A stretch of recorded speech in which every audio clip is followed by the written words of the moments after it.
Bonjour les sportifs connectés, c'est Jérôme du blog montrecardiogps.fr. Je vais faire une vidéo très spécifique aujourd'hui sur les fonctions de récupération et de suivi du sommeil de Polar. Donc c'est Polar Nightly Recharge, ici, qu'on trouve sur l'Ignite, la Vantage M et la Vantage V. Donc ici j'ai une Polar Ignite, mais c'est exactement la même interface sur ces trois montres. Ce qui est très intéressant, c'est que contrairement aux autres montres, aux autres marques, ce qu'elles proposent, quand on parle de récupération, elles proposent souvent un temps de récupération qui est préconisé après chaque activité sportive. Mais en fait, ce temps, il est basé sur une prédiction en fait. C'est-à-dire que ce n'est absolument pas une mesure. Ici, on a vraiment une mesure de la récupération chaque nuit. Donc on n'a pas seulement juste le suivi du nombre d'heures qu'on a dormi, on n'a pas non plus juste une estimation du temps qu'il faudrait se reposer quand une montre annonce après une sortie de course à pied qu'il faut 28 heures de récupération. Eh ben, si ces 28 heures, vous pouvez les passer allongés dans un canapé, vous pouvez au contraire aller sortir en boîte, et vous doutez bien qu'à la fin de ces 28 heures, vous ne serez pas en mesure de faire les mêmes performances selon que vous avez été dans un cas ou dans l'autre. Donc là, la façon dont Polar aborde ça, c'est avec deux mesures. Le statut SNA, c'est le système nerveux autonome, qui est vraiment la mesure de la récupération, et le statut du sommeil. Là, ce sont des statistiques sur la durée et les cycles du sommeil. Donc on va suivre ces deux données l'une après l'autre. Ce sont deux volets de la récupération.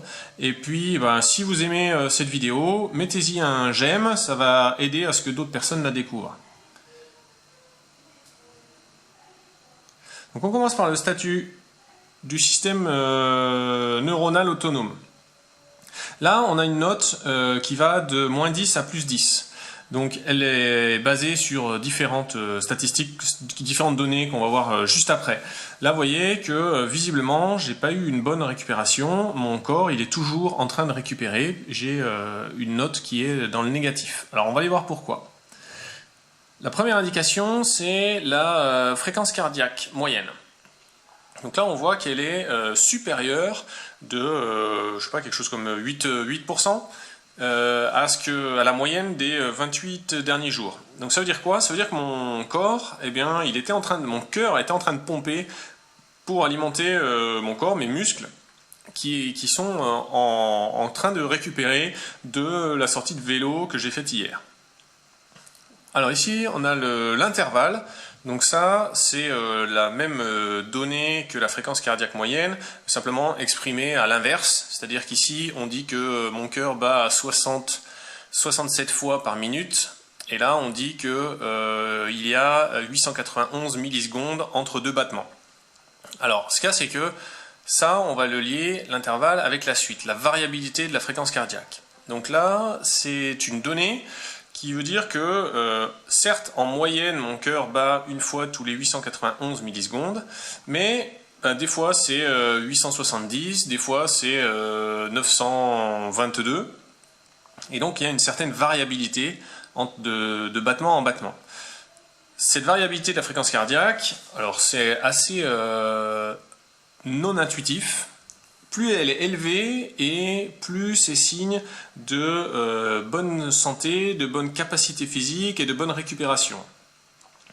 Donc là, c'est une donnée qui est plutôt positive sur la nuit dernière, puisque la moyenne de mes 28 derniers jours, j'étais à 41 millisecondes. Donc ça, c'est la variabilité de fréquence cardiaque, c'est quelque chose dont vous entendez beaucoup parler lorsqu'on parle des mesures physiologiques, parce qu'il y a beaucoup de choses qui se basent là-dessus. Donc notamment, beaucoup d'algorithmes de First Beat se basent sur la mesure de la variabilité de la fréquence cardiaque.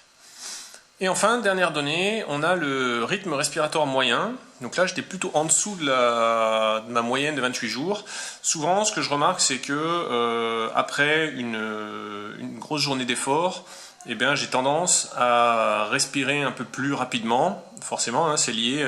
Si mon cœur bat plus pour faire récupérer mes muscles, il y a besoin aussi de les alimenter, ces muscles, avec de l'oxygène. Donc souvent, j'ai un rythme respiratoire qui est un peu plus important les lendemains de sport.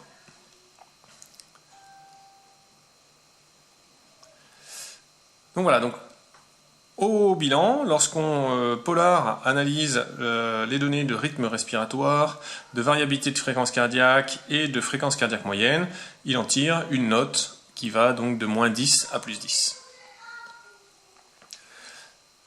Alors pour avoir ces données, avant de passer au statut du sommeil, pour avoir ces données, il faut passer 3 nuits avec la montre au poignet. Alors déjà, il faut que vous gardiez la montre au poignet. Si vous la gardez pas, si vous avez l'habitude d'enlever votre montre pour dormir, c'est une habitude qu'il va falloir changer. Et pendant 3 nuits, vous n'avez rien, et après avoir passé 3 nuits, vous avez donc ce widget qui s'active. Donc là, on va maintenant passer au statut du sommeil. Donc là, l'échelle de notation est un petit peu différente, ça va de 1 à 100. Et donc vous voyez que ma moyenne sur les 28 derniers jours, c'est 74.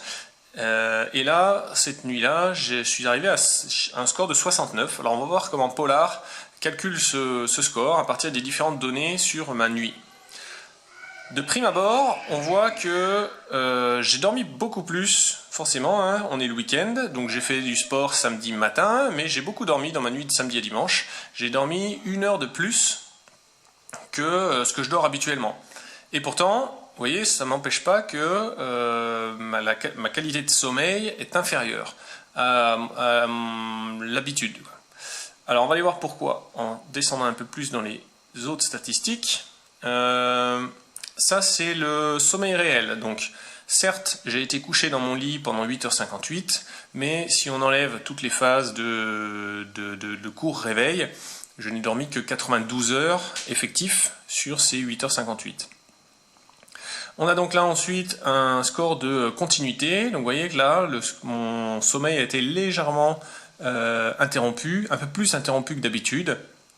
Puisque là, donc sur la note sur 5, je suis à 2,5 au lieu de 2,6. Et on voit effectivement la stat juste après, les interruptions longues, où j'ai eu donc 24 minutes d'interruption contre 14 d'habitude, donc quasiment le double.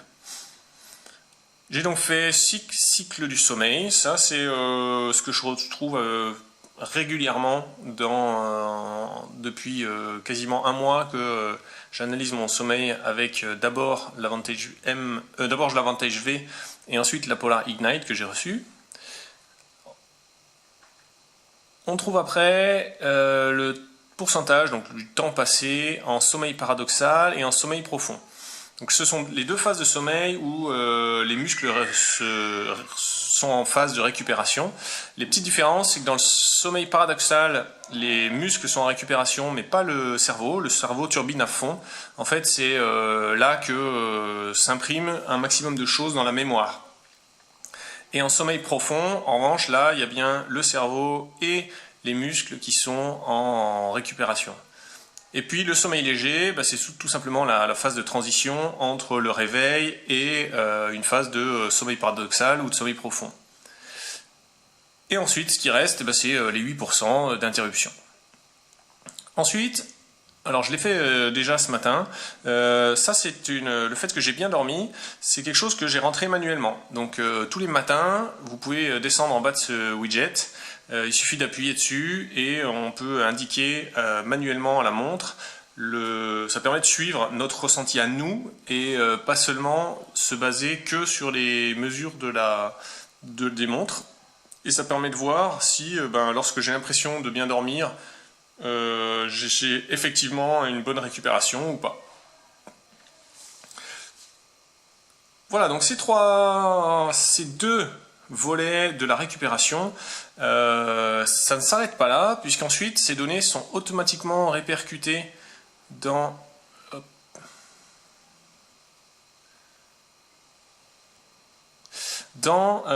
FitSpark. Donc FitSpark, je le développerai dans une autre vidéo. Mais c'est donc le coach électronique de Polar.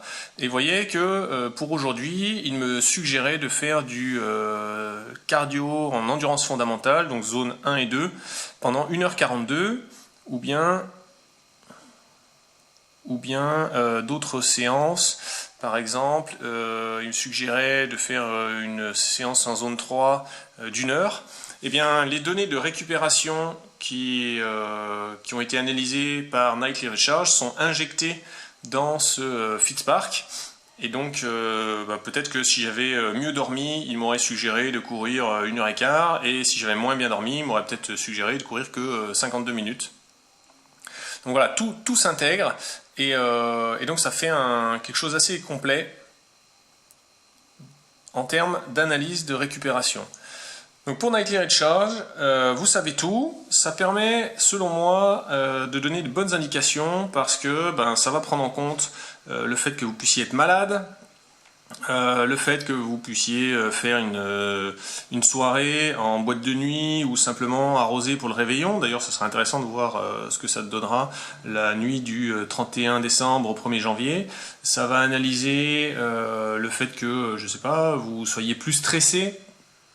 Et surtout, moi ce que j'ai remarqué, c'est que ça permet de justement bien décorréler la récupération du temps de sommeil, parce que vous pouvez très bien dormir longtemps, et donc ça m'est déjà arrivé, moi, d'avoir le statut du sommeil en vert et le statut SNA, alors pas en orange, mais juste en stable, parce que j'ai dormi longtemps, mais mal. Ou alors dormir longtemps mais être interrompu parce que ma fille était malade et donc je me suis relevé 4 ou 5 fois pendant la nuit. Ça, c'est des choses qui sont très bien retranscrites et qui sont mieux retranscrites par Polar que les autres montres. Alors, tous ces données-là, on peut les voir ensuite et les analyser sur plusieurs jours dans Polar Flow. Mais quoi qu'il en soit, pour les gens qui cherchent à vraiment équilibrer je ne veux pas dire un programme d'entraînement, mais on va dire une pratique sportive avec la récupération, c'est pour moi les Polar qui fournit les statistiques les plus avancées.